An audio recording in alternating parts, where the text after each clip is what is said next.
Welcome to Brain Info Live, for everyone in the brain health community. Brain Info Live is about hope, health, support, education, and you. Whether you're living with Alzheimer's or a caregiver, family member, or loved one of someone who is, Brain Info Live is here for everybody.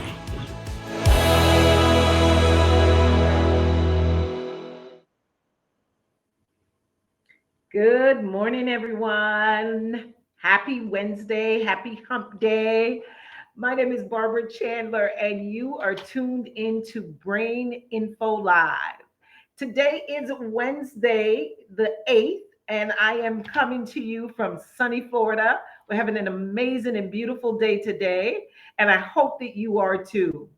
It is going to be a fantastic show as always. I just want to acknowledge February. A lot of people recognize February as Valentine's Day, but also know that February is also Black History Month, started in 1926 by Carter G. Woodson.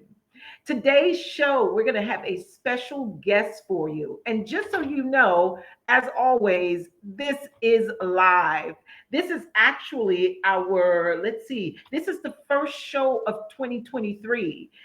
We are in our second season, our 17th episode, but this is the first show in 2023. So if I have not said it, happy New Year. Happy 23 to you. Today, joining us, we're going to be talking about brain info. I'm sorry, we're always talking about brain info. We're going to be speaking about long-term and acute care. Long-term and acute care. And as usual, we have someone joining us. She is incredible, Ruth Tappen, and she has some amazing information around long-term care. As you know, we always have our video segment. Our video or movie segment is our way of giving you information once again that talks about the subject matter, brain info. You get to kind of see the way it plays out, a real scenario, somewhat of a real scenario. Again, we're here to inform, to educate you, and the only way we can do that is with top experts. So let us begin our show today. Again, we're going to be talking about decision making when it comes to hospitalization for our loved ones with dementia. We're going to discuss the common challenges as well as how to get a fuller picture of the circumstances before you choose. So once again, just so you know, today's show is around long-term care and acute care, okay? And what to look for. All right. So we have a professional joining us. We have someone who can help you to navigate this very challenging area, some of the common challenges that people face. All right. So you know what time it is. It is time for Jay Lou, our exercise guru out of Atlanta. As we all say, this 5-minute chair exercise, he does an amazing 5-minute chair exercise. You're going to be able to get a lot out of it. But we also want you, most importantly, to go at your own pace. This is not a race. This is not to see who can do it the fastest, the quickest. This is your own self-gauge. Find your pace and self-gauge. We want you to return to us very healthy. So with no more ado, welcome John Lewis, better known as Jay Lou, our fitness guru. Hey, I'm Jay Lou, your fitness guru. I want to welcome you to Brain Info Live. Today, we're going to do dumbbell body sculpting. So I need you to get ready in 5 seconds. 5, 4, 3, 2, and 1. Okay, let's get started. I want your hands in a hammer position, and we're just gonna tap. You ready? Let's go.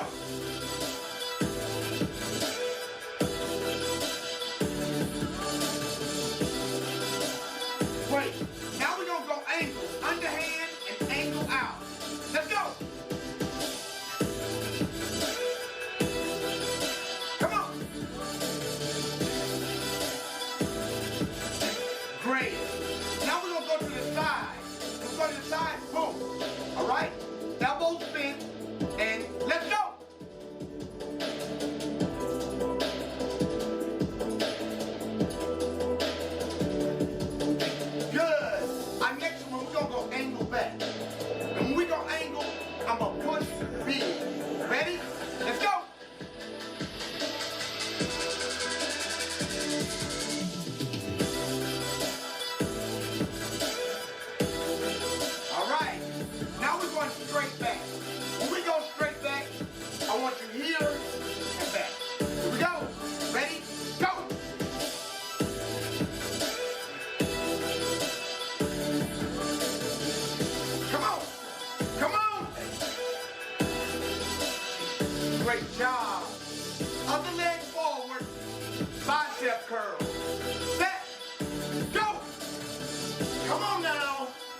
keep it going.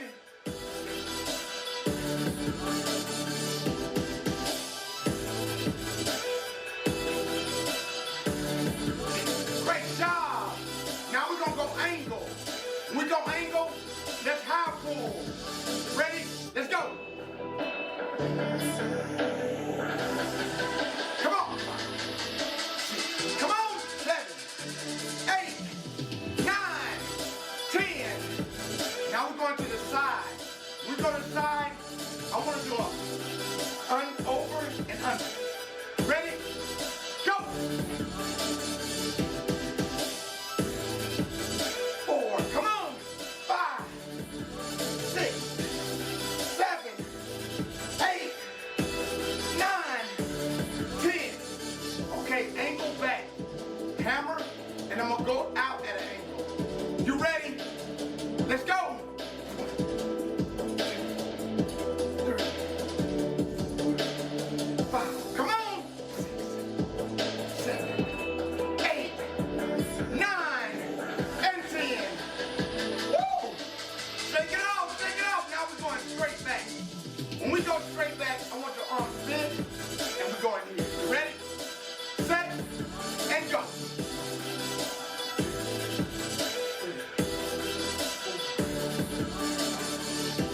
6. Come on. 7, 8, 9, and 10. Woo!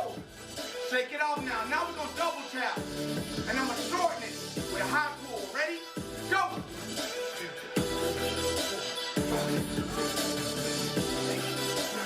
10. Great job. I'm going to put it in front. Double. Ready? Angle. 2, 4, 5, 6, 7, 8, 9, 10. Now we're going to go side into the rear. Ready? And let's go. 1, 2, 3, 4, 5, 6, 7, 8, 9, 10. Woo! Now we're going to go angle back. With angle, I'm going to go all the way up. Ready? 1, 2, 3, 4, 5. Other side. 1, 2, 3, 4, 5. Great job. I'm going to go straight back and I'm going to alternate. Ready? Let's go. 1, 2, 3, 4, 5, 6, 7, 8, 9, 10. Great job. Great job. Okay, let's add a little stretching in. Legs straight. We're going to go down, up, open. 5 reps. Just 5. Ready? Go. 2. Come on. 3, 4, 5. Okay, this next one, you can make adjustments for 1. That's your motion. 5 right, 5 left. Ready? 1, 2, 3, 4, 5. Other side. You ready? Let's go. 1. Come on. 2, 3, 4, 5. Great job, great job. We just did a little body sculpting with a little lower body, and plus I added a little bit of core in there. I'm J. Lou, your fitness guru, and see you later, bye.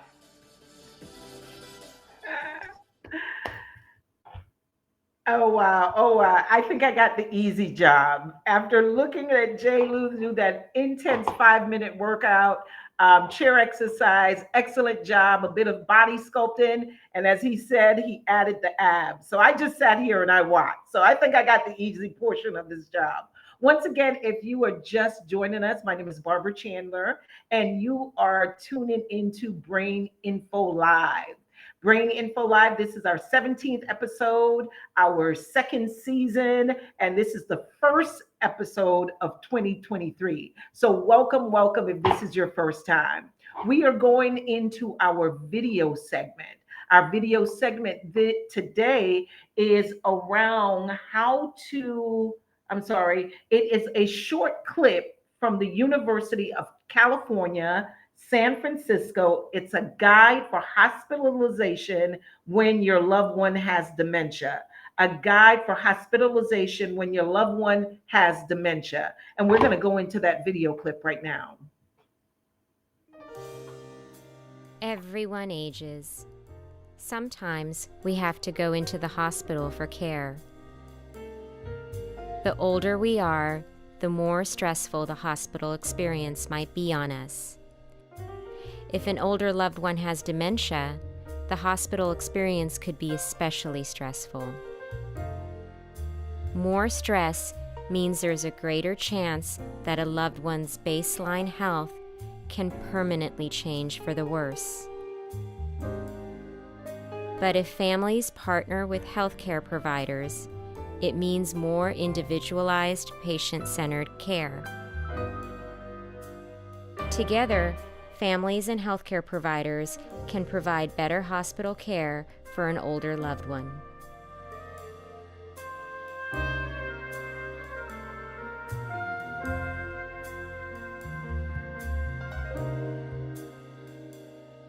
Any hospitalization is stressful for the average person, for you and I. When you have a patient with dementia, I think the stress level gets even higher because they're dealing with, many of them are dealing with cognitive impairments that can make the hospital a very scary place. The hospital environment is really designed and meant for those of us who work in the hospital. So, for example, things can be very noisy because we need to talk with each other. We use intercoms. We're filled with equipment and things that are not easily understood, even by someone who doesn't have dementia. But when you add the dementia component on, it can be very stressful and very frightening. Which is why we really ask families to be involved during the hospitalization and from the beginning, because oftentimes it's families who we're relying on to tell us as much as they can about their family member with dementia, because our goal is to make it as comfortable as possible so that we can treat the patient effectively. Okay. Really good, really good. All righty, so we're back, and we are back with Dr. Ruth Tappen. Dr. Ruth Tappen, welcome to Brain Info Live. Thank you, Barbara. A bit Nice to about- meet you. Nice to be here. Excellent. So just a bit about Dr. Ruth Tappen. She is a professor and the Christine E. Lynn Eminent Scholar at the College of Nursing of Florida Atlantic University.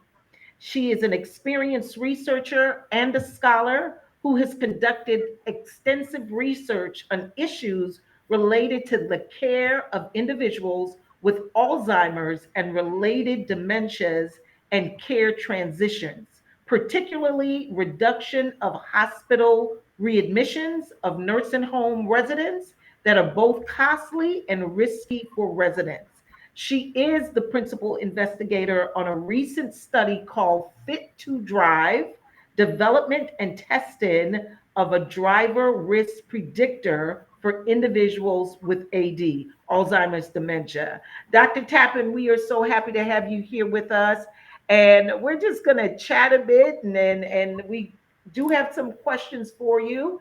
And also, we may get some questions from the audience. So you're here to help us navigate. How do we prepare for long-term or acute care for patients with Alzheimer's or dementia? And what are some of the differences between long-term care hospitals and acute care hospitals? And why is this important for dementia care? You know, Barbara, I think most people are pretty familiar with what a hospital environment looks like from television, if not from their own experience.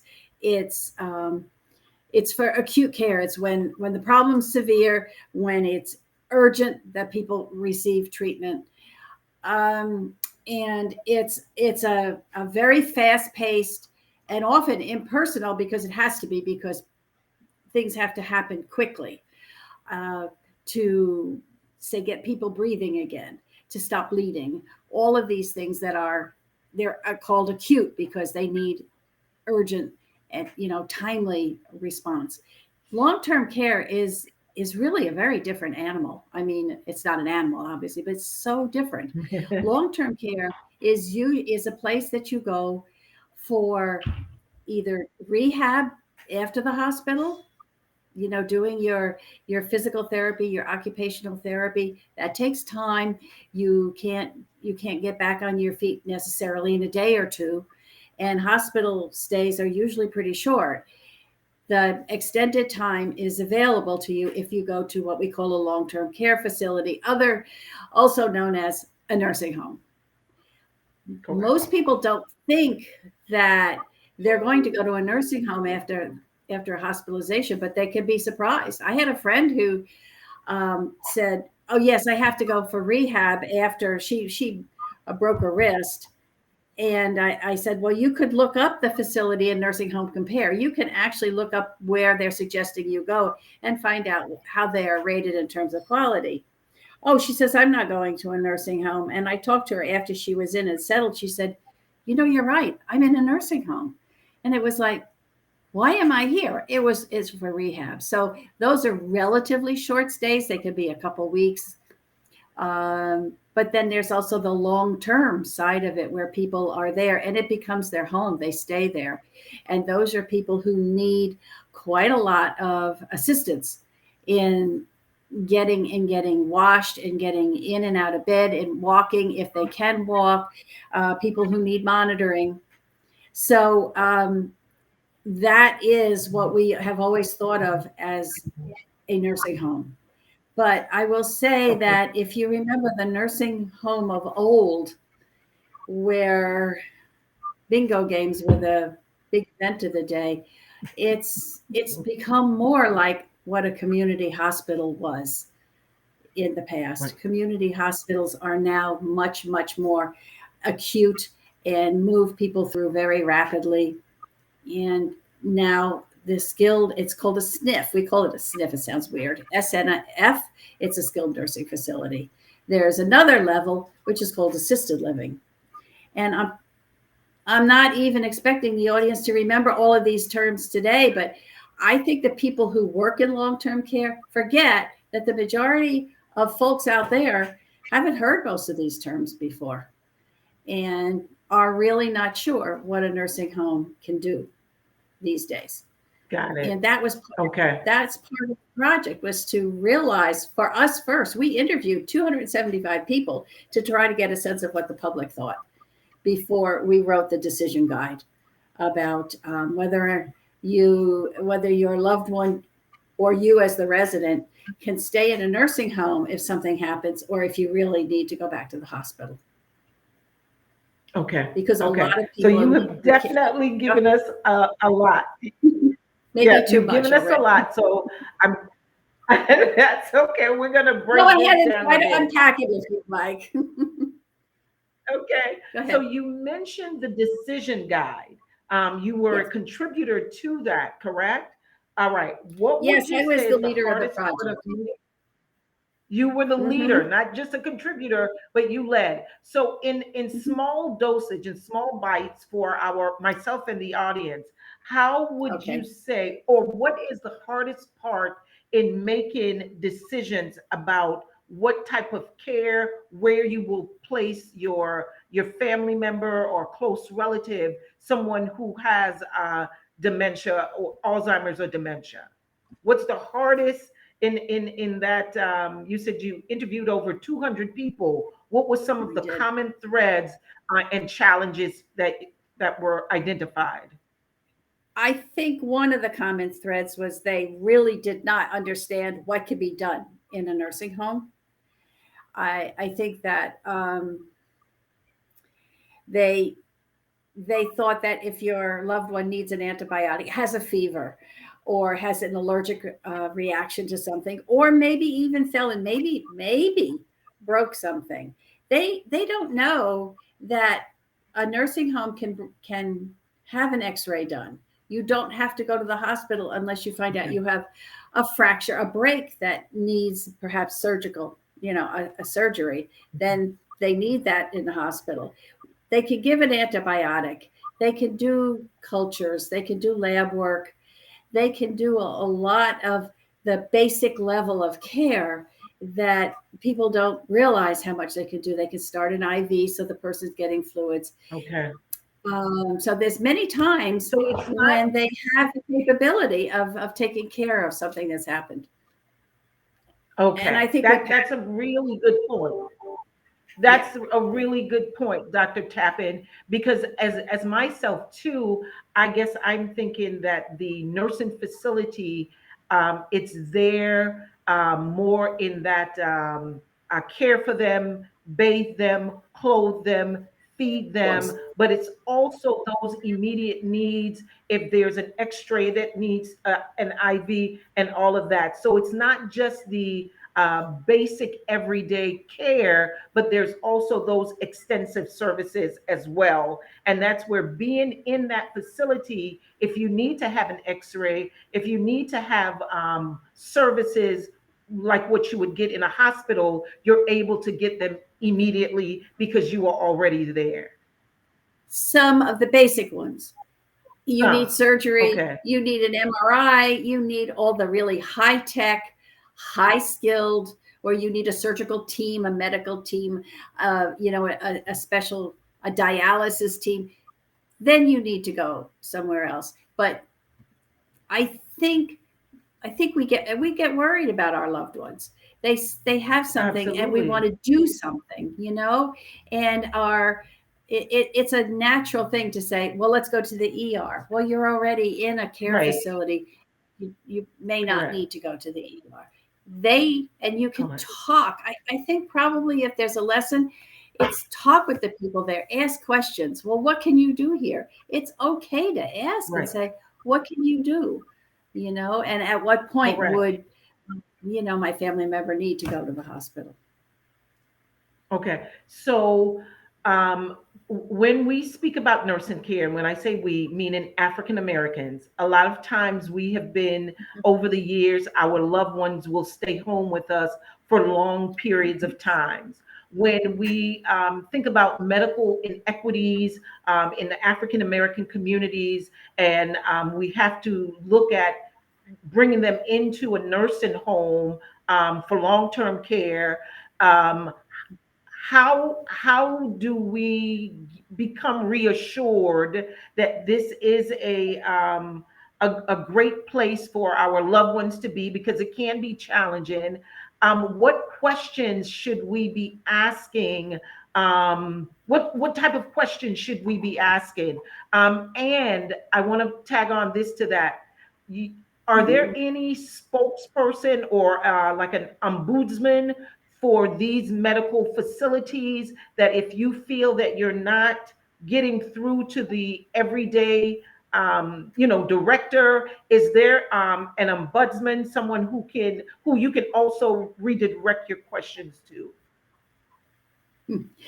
I think that was at least 5 different questions, but let me start with the Okay. last one. And if I miss one, you come back to me. I want to start with the Okay. ombudsman because Okay. I guess a lot of people don't know there is such a thing. And Mm, every facility has a sign on the wall somewhere. It's supposed to be easy to find, easy to spot, with the number from okay. the ombudsman. So if you really feel like something isn't being done, meals aren't getting there, the bath isn't happening, your loved one isn't getting up to walk if they can walk, you can call the ombudsman. And the ombudsman, I was a volunteer ombudsman for several years. The ombudsman will actually go in and they will visit. And the nursing home Okay. needs to let them in. They are your representative. And I followed up on, you wouldn't believe the variety of different things. Anything from my husband's check didn't get there to cover his care, to somebody Mhm. who fell, hit his head. It was a serious injury. And the family felt like it had been carelessness and that their loved one shouldn't have fallen. That in that case, it was really genuinely an accident. I spoke with staff, I spoke with administration, and I said this was just it was a terrible accident, but there wasn't neglect on their part. But and I hope the family felt better knowing that that was the case. That check that went missing, that needed to be found.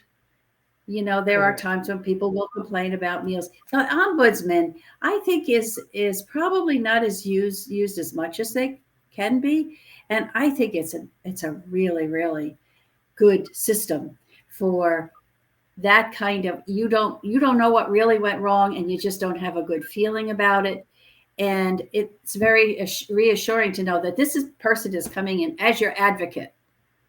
Correct. So now you ask So an about the ombudsman, yes, go can ahead. I interrupt right here? There is a question and it said, what is an ombudsman? So that's someone who is advocating for the Yeah. family, for the patient. Is that correct? Yes.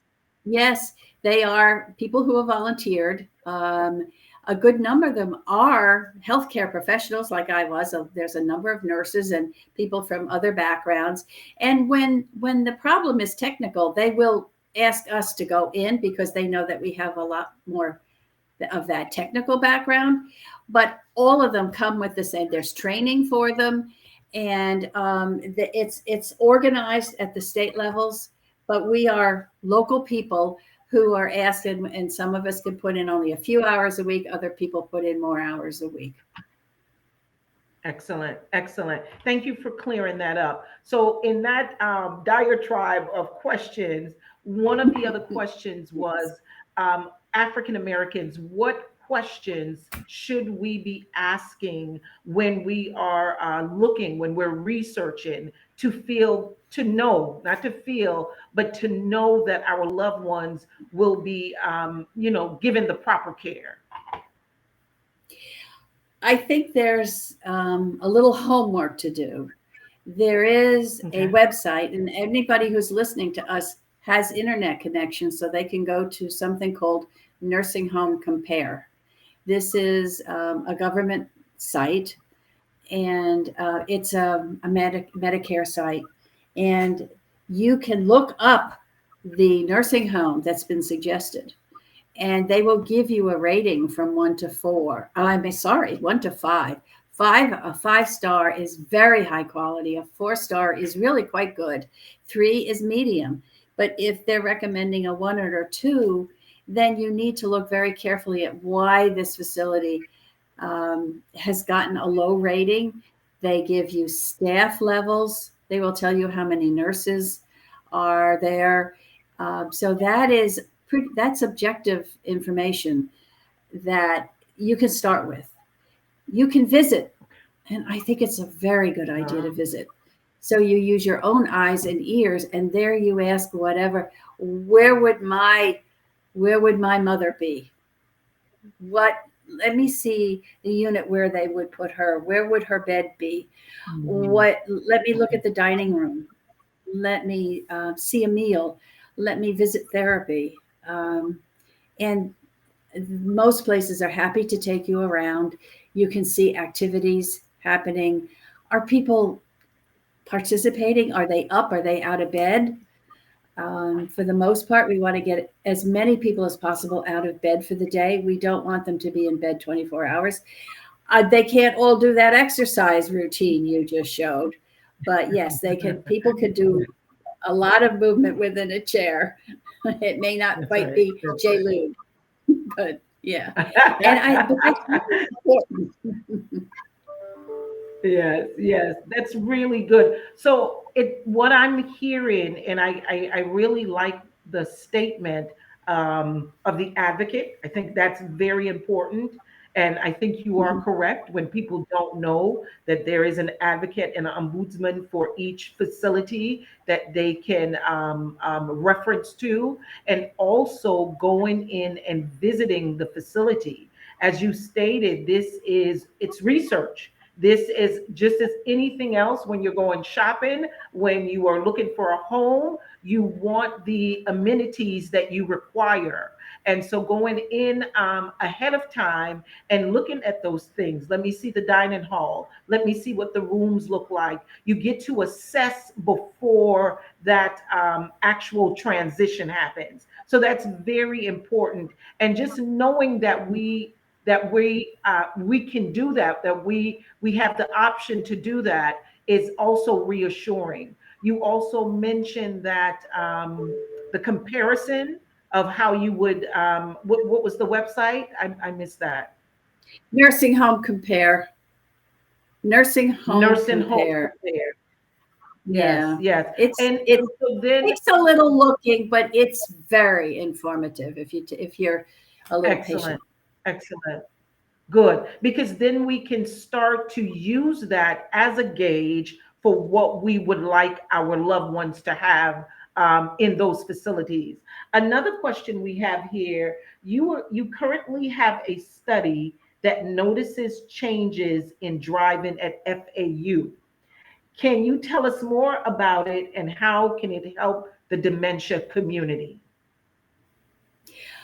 This is quite different from what we've been talking about, Barbara, but it's a it's a study where we're asking people who drive, people who are 65 and older, who are driving, and to join our study, we do some cognitive testing, and we put a small camera. It's just a little thing, a small camera, and a unit, a little. We call it a little black box that's plugged into what used to be the cigarette lighter, even though most of us plug our cell phones in there now. And so we can track the way they drive.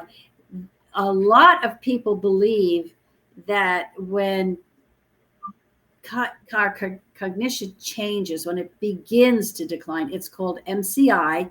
If your people have been going to these sessions, they probably are familiar with that term. It's Yes, mild cognitive yes, impairment. cognitive. So That's right. we think that the change in driving may come before we can see and experience and know that there's MCI there. We would welcome people if they live anywhere near FAU, either Boca campus or Davie campus, to let us know that they're interested, and we'd like to have them join. We do give you do need to be a driver, and you do need to have insurance and a license. That's it, and over 65 and older. And we give people $25 for their time. Um, it's really just a small way of saying thank you. And they come and see us once every 3 months for 12 visits.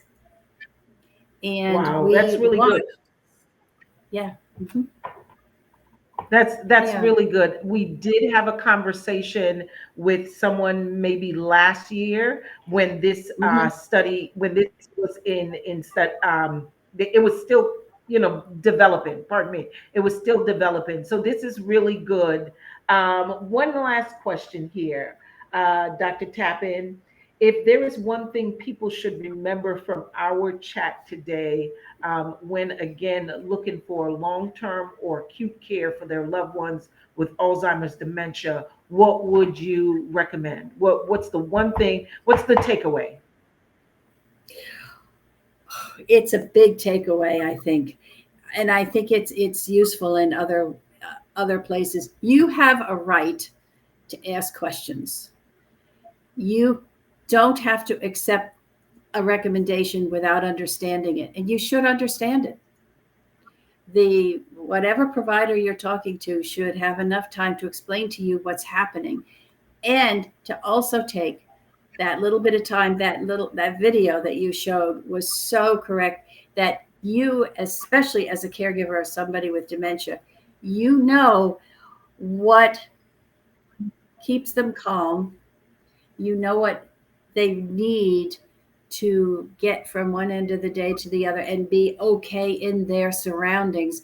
And yeah, a hospital, a nursing home will be new surroundings. And your presence as a caregiver is helpful, but you can't be there 24 hours a day, every day, because you'll be exhausted. So you need to take care That's of right. yourself, to give them not I know that they don't have time to have 5 or 10 pages worth of information.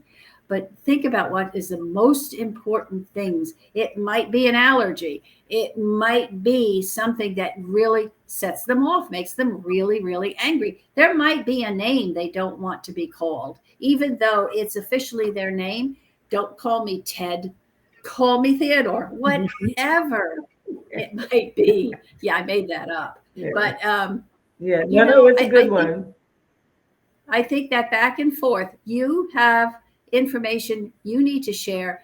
You have a right to understand what they want to do. And I think that when we worked with the state agencies, the the agencies that regulate nursing homes in each of the southern states. They were part of our team, and they emphasized again and again, and had us say it more often than we intended to, what people's rights are. And they have a right to say no. People have a right to ask questions. That's the takeaway. I think that's most important. You have a right to ask questions.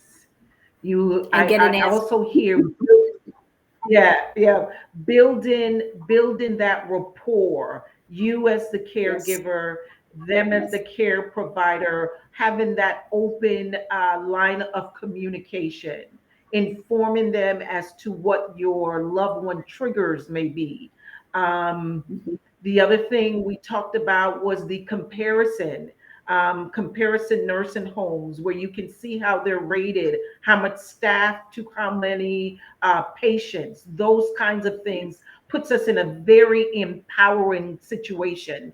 Knowing who the ombudsman is. The ombudsman is your volunteer advocate that can speak on your behalf, that can look into matters that may be more deeper than what the everyday, and I don't want to say everyday as though it's the director or the nursing director, that volunteer advocate, they look into the real situation. So this Mhm. is a They do. good information. It's empowering information.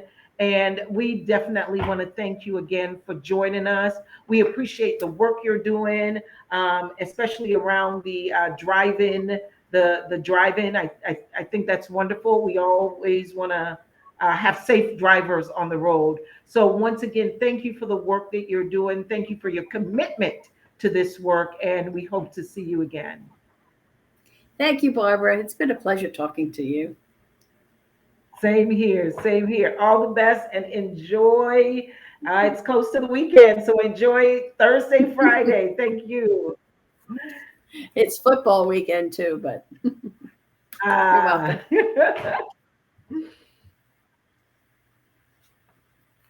all right, all right. So we're back. Once again, for those of you who are just joining us, we just spoke with Dr. Ruth Tappen. Dr. Ruth Tappen is with Florida Atlantic University. She just kind of gave us some things to look for when we are making decisions on long term or acute care for our loved ones living with Alzheimer's dementia. Her last thing was ask questions. Ask questions, okay? Whatever that looks like for you. I like emails. I like emails because it gives the person a time to respond to me, and they can kind of elaborate. They can elaborate. So find your mode of communication, whether it is setting up a face-to-face appointment, emails, as I mentioned, or just kind of going in. She also talked about the comparison nursing homes. There's a website where you can compare nursing homes. Imagine that. But the one thing we do realize, this type of research takes time, and we're going to share those resources. This kinds of research take time, and because it's important to us, we are going to take the time to do it. All right. So it works both ways. It's important, and therefore we make the time. The fact that you can go in and see the living environment that your loved one would be in, see what's going on, what it looks like on a day-to-day basis. Is it noisy? Is there too many people in the hallway? Those things again that might trigger your loved one. So that was Fantastic information. And we're going to put up those resources. We want to thank Dr. Ruth Tappen. And you know what time it is. It's time for our poll. And once again, this is not a test. This is just to see how much we remember. I don't think that's a test, right? Just to see how much we remember. We want to be able to share this information with others in our families and in our community. So here it is. It's a true or false. Hospitals are well designed for patients with dementia, and all staff have been extensively trained on it.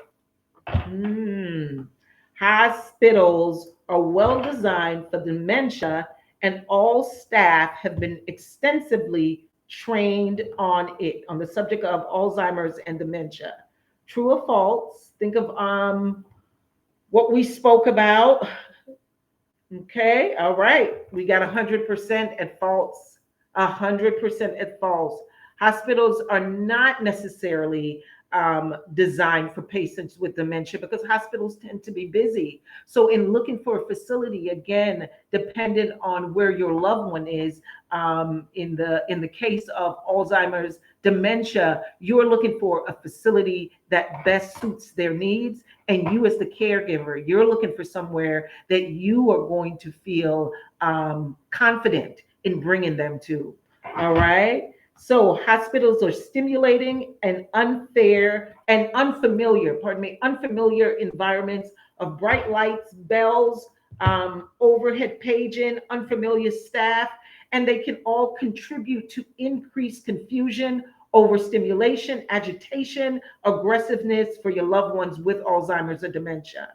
In case the staff has received limited training on dementia, you want to be sure they understand and are fully aware of your loved one's concerns, or your loved one's conditions. Okay. So this is why, again, doing that work, doing the research to find somewhere that your loved one, that you will feel confident placing your loved one. We don't want you burned out. We don't want you worried. We don't want you burdened. And these facilities, again, they are here to serve us, and it's working in partnership. This is now in a partnership. You have an advocate. You have someone there who can advocate for you if you feel like you're not getting through to the immediate staff.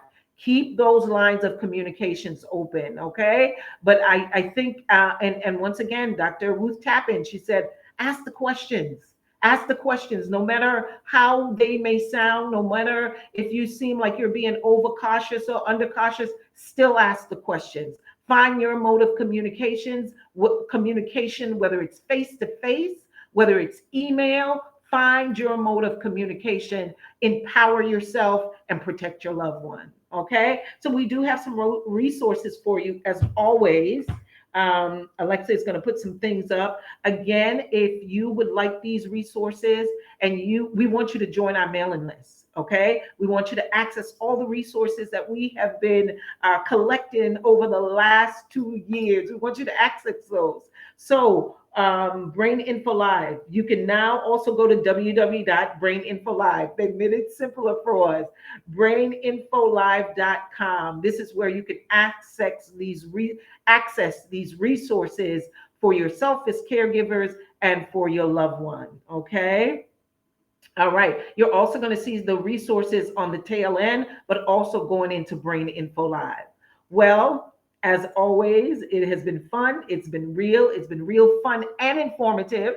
I want to thank you all so much, myself as well as Brain Info Live family. We realize that brain health matters, and just bringing these shows together, everyone who brings them together. We want to thank Jan Lou, the fitness guru. We always say, go at your own pace. If you're going to do these chair exercises, even after the show, go at your own pace. This is self-gauging. Self-gauge, do what feels good to your body, do what feels good to you. At least you're doing something.